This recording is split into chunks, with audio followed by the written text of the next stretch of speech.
धन्यवाद के साथ प्रभु आपके चरणों के निकट पे आते हैं पिता, और आपको पुकारते हैं प्रभु जी। हे हवा, आप हमारे संग और साथ हो लिए हैं। मैं धन्यवाद देता हूँ प्रभु, आज के दिन को दिखाया पिता, करुणा किया, उपकार किया, भलाई करने वाला, दया करने वाला, चाहने वाला, हमारी परवाह करने वाला, देखभाल करने वाला पिता, हम आपका धन्यवाद करते हैं पिता।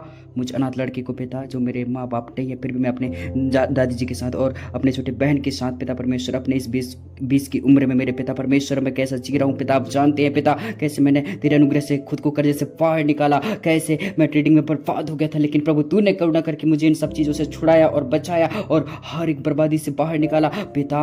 मैं जैसे तूने मेरे जीवन में काम किया है प्रभु, मेरे जीवन के द्वारा आप इन्हें भी बदलने वाले हैं, इनके भी बुरे परिस्थितियों का हल निकालने वाले हैं, इनके समस्याओं से, इनके दुखों से प्रभु आप छुड़ाने वाले हैं पिता परमेश्वर। ये भाई बहन जब विश्वास के साथ सुनेगा, जब प्रार्थना में बना रहेगा प्रभु, आप काम करेंगे, आप जरूर सुनेंगे मेरे खुदा बाप। हालेलुया, मैं धन्यवाद देता हूं मेरे पिता परमेश्वर। हालेलुया, जय जयकार हो।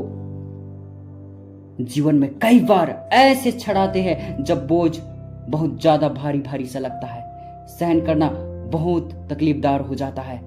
आप अपनी परिस्थितियों को देखते हैं और सोचते हैं कि और कितना सह पाऊंगा। आप टूटी हुई चीज हो, निराशा हो, और प्रार्थना का उत्तर ही नहीं मिलता है, प्रश्नों का उत्तर ही समझ नहीं आता है।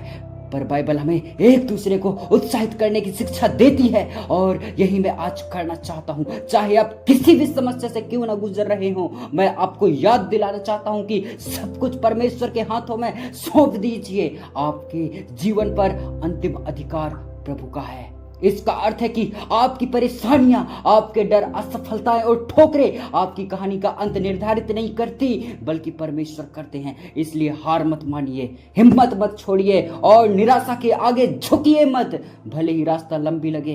विश्वास बनाए रखिए कि सुबह जरूर आएगी। हम अक्सर केवल नकारात्मक चीजों पर ध्यान लगा बैठते हैं, गलतियों पर, अधूरी प्रार्थनाओं पर और अधूरे सपनों पर, लेकिन ऐसा करते हुए हम ये भूल जाते हैं कि चुपचाप परमेश्वर हमारे लिए काम कर रहे हैं। हो सकता है कि यह कठिनाई उसी का साधन हो जिससे वह हमें अपनी वास्तविकता दिखा रहे हैं। शायद यह आंधी उसी की शक्ति प्रकट करने का माध्यम है। शायद प्रभु ने यह परीक्षा इसलिए आने दी है ताकि वह हमें अपनी सामर्थ्य, अपनी दया और अपनी कृपा दिखा सके। यही तो विश्वास का असली अर्थ है। परमेश्वर से स्पष्टीकरण मांगना नहीं, बल्कि उस पर भरोसा करना। हमारा दायित्व यह नहीं कि हम क्यों पूछें, बल्कि यह है कि हम जाने कौन है, और वही परमेश्वर है। यदि उसका वचन कहता है कि सब बातें मिलकर भलाई ही को उत्पन्न करती है उनके लिए जो परमेश्वर से प्रेम रखते हैं, तो मेरा काम कैसे या कब पूछना नहीं, बल्कि उस वचन को थामे रहना है। यदि शास्त्र कहता है कि धर्मी जन बहुत क्लेश सहता है, परंतु यहोवा उसे उन सब से मुक्त करता है, तो मेरा कार्य उस प्रतिज्ञा पर भरोसा करना है, परमेश्वर की बातों पर विश्वास करना है। विश्वास मानो एक अलग चश्मा पहनना है। विश्वास की दृष्टि से देखने पर आप अंधेरी घाटियों में भी परमेश्वर की छाप पहचानते हैं। यह संघर्ष आपको तोड़ने के लिए नहीं, बल्कि भीतर कुछ नया गढ़ने के लिए हो सकता है। यह समय आपको प्रार्थना के प्रति फिर से जागृत कर रहा हो। यह परीक्षा आपके भीतर छिपी सामर्थ्य और वरदानों को बाहर लाने के लिए हो सकती है। बाइबल ऐसे उदाहरणों से भरी है। यूसुफ, जिसे भाइयों ने धोखा दिया और जेल में डाल दिया, लेकिन परमेश्वर ने उसे अकाल में राष्ट्र को बचाने के लिए उठाया। दाऊद, जो गुफाओं में छिपा रहा, लेकिन उन्हीं अंधेरी जगहों पर उसने परमेश्वर को अपना चरवाहा और शरण स्थान पाया। शिष्य, जो आंधी में डरे हुए थे, लेकिन उन्होंने सीखा कि यीशु हवाओं और लहरों पर भी अधिकार रखते हैं। हालेलुया, वचन में लिखा है ना, स्वर्ग और पृथ्वी का सारा अधिकार यीशु मसीह को दिया गया है। हालेलुया। तो दोस्त, आज चाहे तुम कैसी भी परीक्षा से क्यों ना गुजर रहे हो, याद रखो, तुम्हारा काम सब कुछ समझना नहीं, बल्कि विश्वास करना है। हार मत मानो, यीशु पर अपनी आंखें टिकाए रखो। भजन संहिता 34:19 कहता है,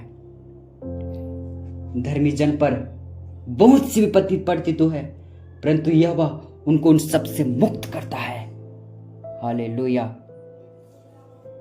ये यात्रा हमेशा आसान नहीं होगी, आंसू भी होंगे, शंकाएं भी होगी, लेकिन उन क्षणों में भी परमेश्वर पास है। उसकी उपस्थिति तुम्हें थामे रहेगी और उसके वचन तुम्हें मजबूत रखेगी। इसलिए प्रार्थना करते रहो, स्तुति करते रहो और विश्वास में चलते रहो। हर आंसू, हर प्रार्थना और हर विश्वास का कदम बेकार नहीं जाता। यह सब परमेश्वर तुम्हें मजबूत करने और अपने पास खींचने के लिए इस्तेमाल करता है। एक दिन जब तुम पीछे मुड़कर देखोगे तो पाओगे कि यह घाटी अंत नहीं थी, यह वही भूमि थी जहां तुम्हारी जड़ें गहरी हुई। यही वह मौसम था जिसमें तुम्हारा विश्वास बढ़ा और तुम्हारा चरित्र गढ़ा गया, और उस दिन तुम समझोगे कि कुछ भी व्यर्थ नहीं गया। इसलिए आज मैं तुम्हें फिर से हिम्मत दिलाता हूं, मजबूत बने रहो, परमेश्वर के वचन में जमे रहो और उसकी प्रतिज्ञाओं पर विश्राम करो। वह विश्वास योग्य है, तुम भूले नहीं हो, तुम त्यागे नहीं गए हो और तुम अकेले नहीं लड़ रहे हो। प्रभु ही तुम्हारे जीवन पर अंतिम अधिकार रखते हैं। हालेलुया। तुम्हारे जीवन पर शैतान का अधिकार नहीं है, तुम्हारे जीवन में दुष्टों का अधिकार नहीं है, तुम्हारे जीवन में प्रभु का अधिकार है, क्योंकि उसी ने जीवन का सांस फूंका है, उसने ही जीवन दिया है, उसने ही जीवन का रास्ता दिखाया है। हालेलुया। मेरे भाई और बहनों, आइए हम कुछ क्षण प्रार्थना में समय बिताएंगे। परमेश्वर हमारे बीच में कार्य करने जा रहा है। आंखें बंद करो, विश्वास से सुनो। Hallelujah, hallelujah, hallelujah, hallelujah, hallelujah. हे प्रभु, तेरी दृष्टि से कुछ भी छिपा नहीं है, कोई भी बात तेरी पहुंच से बाहर नहीं है। तू आकाश और पृथ्वी का सृष्टि करता है, तू मेरे जीवन का आरंभ और अंत जानता है, और मेरे जीवन का हर विवरण तेरे हाथों में सुरक्षित है। इसलिए मैं आदर और भय के साथ तेरे सामने झुकता हूं, यह स्वीकार करते हुए कि तेरे विचार मेरे विचारों से ऊंचे हैं और तेरे मार्ग मेरे मार्गों से महान है। प्रभु यीशु मसीह, मुझ पर कार्य कर, मुझे आकार दे, मुझे गढ़ और मुझे बदल।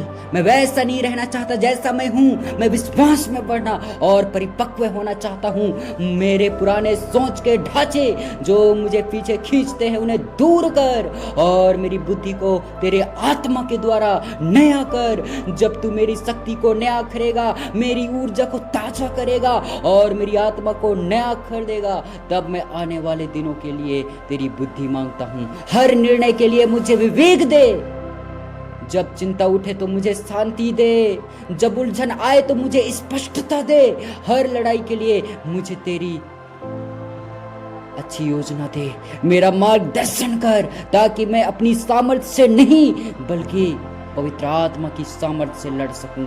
हे प्रभु, मुझे अपने आत्मा से भर दे, मुझे तेरे वचन के अनुसार चलने की शक्ति दे, न केवल सुनने वाला बल्कि करने वाला बना। मुझे सच्चाई, नम्रता और विश्वास योग्यता में चलना सिखा, ताकि मेरा जीवन अंधेरी दुनिया में मसीह का प्रकाश प्रतिबिंबित करे। जब मैं ठोकर खाऊं तो मुझे सुधार, और जब मैं दुर्बल हूं तो मुझे मजबूत कर।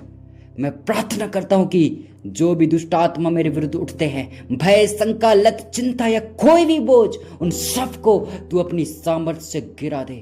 जैसे तूने दाऊद को गोलियात पर विजय दी, वैसे ही मुझे सामर्थ्य दे, ताकि मैं हर रुकावट को पार कर सकूं। मुझे हर आंधी से ऊपर उठा, मेरी सामर्थ्य से नहीं बल्कि उस पर भरोसा करके जो हवाओं और समुद्र को आज्ञा देता है।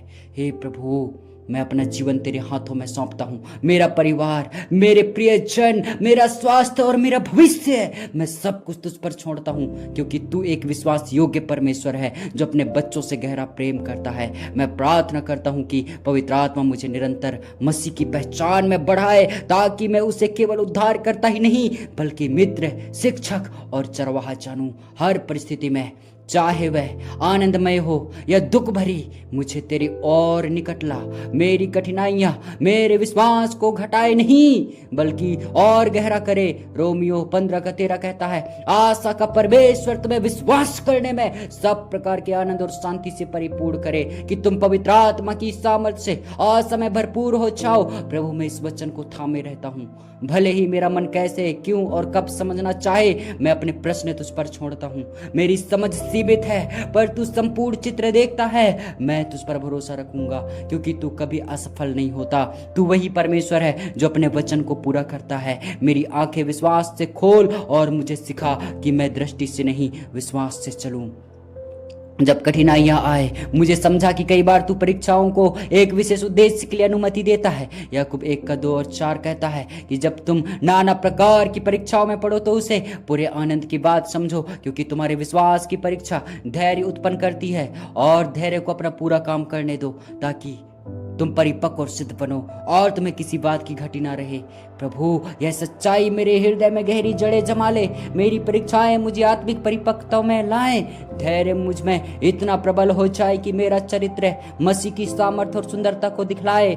यदि यही मेरे संघर्षों का उद्देश्य है तो मैं उसका विरोध न करूं, बल्कि तेरी प्रक्रिया को स्वीकार करूं। जो कुछ तू मेरे जीवन में करना चाहता है, तेरी इच्छा पूरी हो। मुझे सम्मान का पात्र बना, आग से भड़का हुआ, तेरी महिमा के लिए तैयार मैं तेरा धन्यवाद करता हूँ। प्रभु यीशु मसीह कि तूने मेरी प्रार्थना सुनी। मैं यह सब तेरे सामर्थी, सुंदर और अनमोल नाम से मांगता हूँ, यीशु मसीह के नाम में, आमीन। अगर इस प्रार्थना ने आपके हृदय को छुआ है और वचन के द्वारा परमेश्वर ने बोला बातचीत किया है, आप इस चैनल के साथ जुड़ जाएं और हर रोज संगति जरूर करें। प्रभु आपको बहुत अच्छी आशीषित करे। आमीन।